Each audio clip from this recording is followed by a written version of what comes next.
Ready. Start.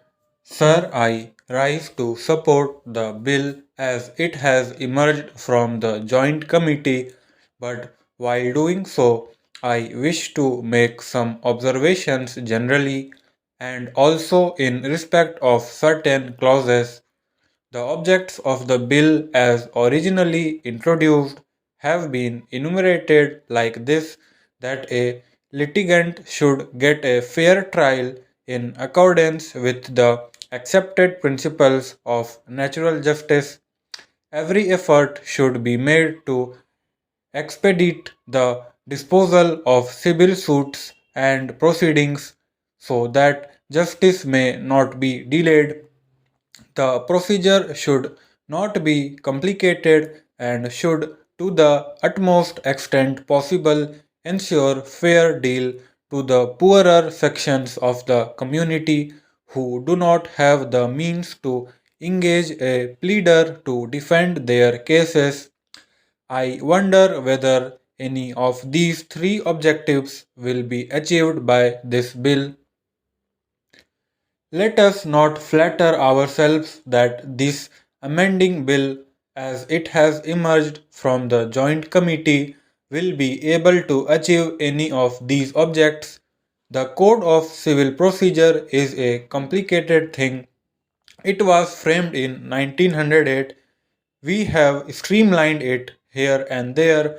We have removed some hardship here and there and codified some of the legal decisions, and we have removed certain conflicts in decisions, but that does not mean that the litigant is able to get speedy justice or justice at less expenses.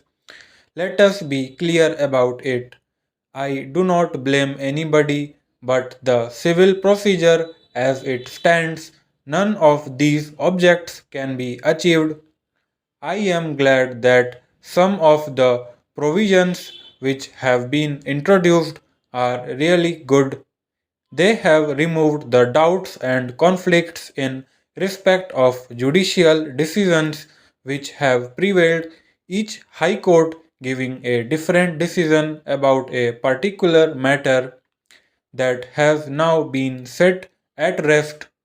For instance, in Section 11, there was a conflict of judicial decision whether the decision of a court with limited jurisdiction can operate in a subsequent proceeding between the same parties in a higher court.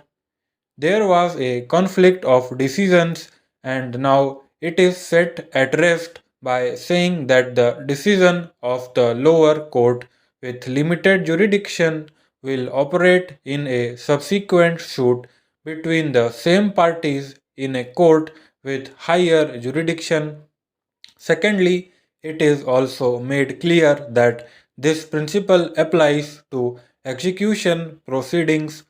I would like to say that it is a good improvement. Stop.